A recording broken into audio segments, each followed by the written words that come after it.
know that there are rules about reading the Quran. That is, we should be in the state of wudu before touching the book. How does this rule apply to electronic devices? I usually read the Quran on my phone or laptop. Also, should we be in wudu if we only recite from memory, not touching or reading? I'll begin with your second question. You do not need to be in the state of wudu when you read the Quran or recite it from memory.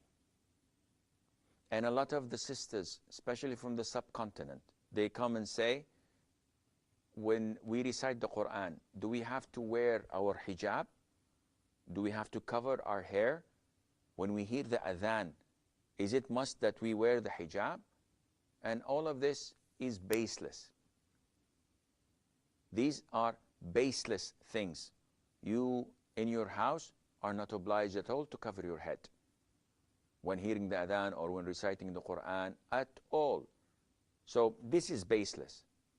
One would say, oh, it's best that I do it. No, it's not. Because now you're innovating. Now you're bringing something to the deen that is not part of it. As for reciting the Quran and touching the PDAs or the mobile phones or the laptops to read the Quran from it, you do not require wudu for that. Why? Because these characters, these letters, these words, they are digital. So once you turn them off, they're gone.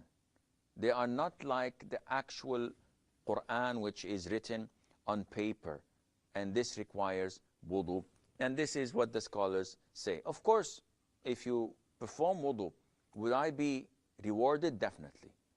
That is a plus, and it is definitely more recommended to do than to recite it without. But sometimes you're on the street, you're on the bus, in the train, you are in a queue, you're waiting for your appointment at the doctor's, and you're not in the state of wudu, and you have the Quran. So instead of reading a magazine or chit-chatting or watching the TV in the waiting room, you do something useful and you recite the Quran from your electronic device without the need of making wudu, and Allah Azza wa Jal knows best.